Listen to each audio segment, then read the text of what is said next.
Exonerated. That's how I feel right now. This morning, I received a letter from the Board of Medical Practice stating that the board has decided to dismiss the complaint and close its investigation at this time. For the last 4 months, I have been investigated by the Board of Medical Practice for one allegation after another. I am not allowed to see my accusers.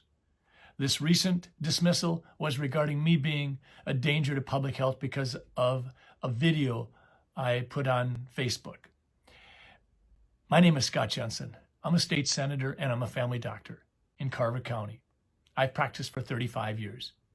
I feel like one of the most investigated doctors in America. I have been investigated by the Board of Medical Practice repeatedly. I understand they have challenging work to do. I believe that people are using the Board of Medical Practice as a weapon to try to muzzle me. It isn't going to happen. I will continue to try to be authentic and honest, kind and thankful, and courageous in sharing my perspective regarding COVID-19. The fact of the matter is, USA Today also was fact-checking me a few months ago, and they came out and said that what I had to share was true. I have been investigated, criticized, and scrutinized by bureaucrats, politicians, academicians, physicians who don't agree with me, and a whole lot of other people. I don't know what to say about it. I'm just going to keep trying to do my best. I feel exonerated, and thank you to all you folks who have been so kind and supportive. But let's move on. Let's talk about immunity. In the last few days, Dr. Fauci contributed to an article in the Journal of the American Medical Association in which there was a reference to confer herd immunity on a population basis. I appreciate that reference because I think that herd immunity has come under some attack as if it's a dirty phrase. It's not. Herd immunity is not some religious belief. It is an entity. It is a phenomenon that occurs in regards to incidence and prevalence of disease. It was initially discussed in the early 1900s in the sphere of veterinary medicine and cattle. In the early 1930s, we talked about herd immunity developing in small groups of people that had heavy incidence of measles, and we didn't have any vaccinations for measles in the 1930s. This has been an epidemiologic phenomenon that we've known about and talked about for literally centuries. We might have used different terms. It's no different than gravity. Gravity is a thing. It's not a religious belief. The apple falls down, it doesn't fall up. So I want to talk about a couple other things regarding immunity. There have been some articles about, do antibodies to COVID-19 persist, or are they waning so rapidly that people would be susceptible to another infection? Well, there was an article in October 27th, 2020, New York Times by Apoorva Mandavili. And in that, there's a quote by Scott Hensley, an immunologist at the University of Pennsylvania, saying, some of these headlines are silly. Basically what happens is after we get over an infection, it's natural for the antibody level to drop off, but that doesn't mean it goes away. Our immune system has the ability to remember. And so we will have a low-level circulating, if you will, group of antibodies at all times, but it won't be the level that it would have been at the time of the infection.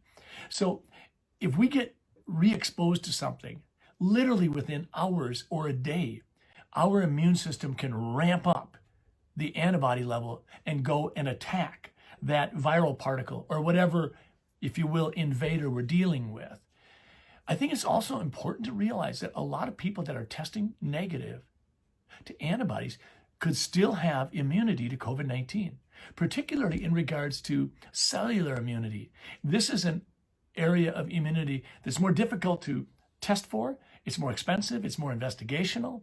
It has to do with CD4 and CD8 cells associated with T lymphocytes, but it's a real thing.